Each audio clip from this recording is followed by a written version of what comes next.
જય માતાજી। તો આજે આપણે વાત કરીએ કે એરંડા વાવવાની સાચી પદ્ધતિ કઈ। તો અમે જે પદ્ધતિ અપનાવીએ દર સાલ એમાં અમને જબરજસ્ત ઉત્પાદન મળે।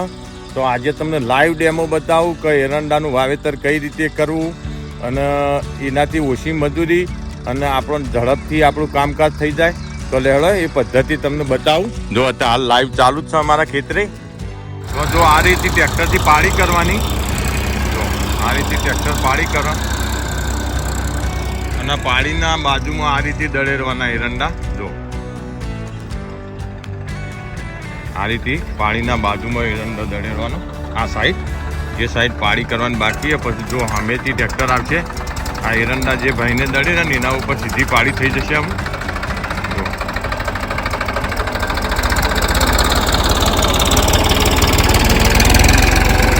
જે એરંડો દળેલો એના ઉપર સીધી પાળી થઈ જશે। જો એ બિલકુલ મજૂરી ઓછી અને આનાથી ઉત્પાદન પણ સારું મળે અને કોઈ મજૂરી ખાસ મોક જ નહીં। જો ડાયરેક્ટ એક બાજુ દળેરવાનું ચાલુ, એક બાજુ છેડવાનું ચાલુ, એક બાજુ પાળી થાય અને આપણો એરંડો પણ દટાઈ જાય।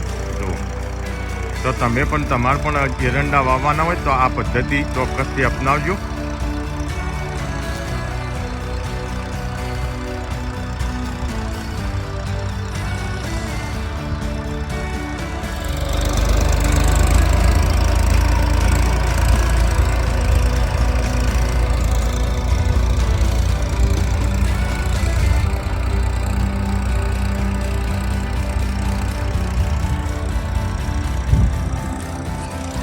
તો ચોક્કસથી તમે પણ આ પદ્ધતિ અપનાવજો।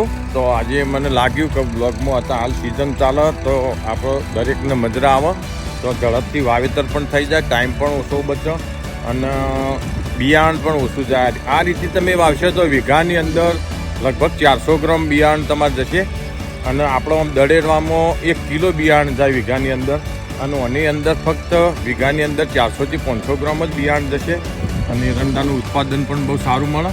તો ચોક્કસથી તમે આ પદ્ધતિ જે મેં આજે તમને બતાવી એ અપનાવજો।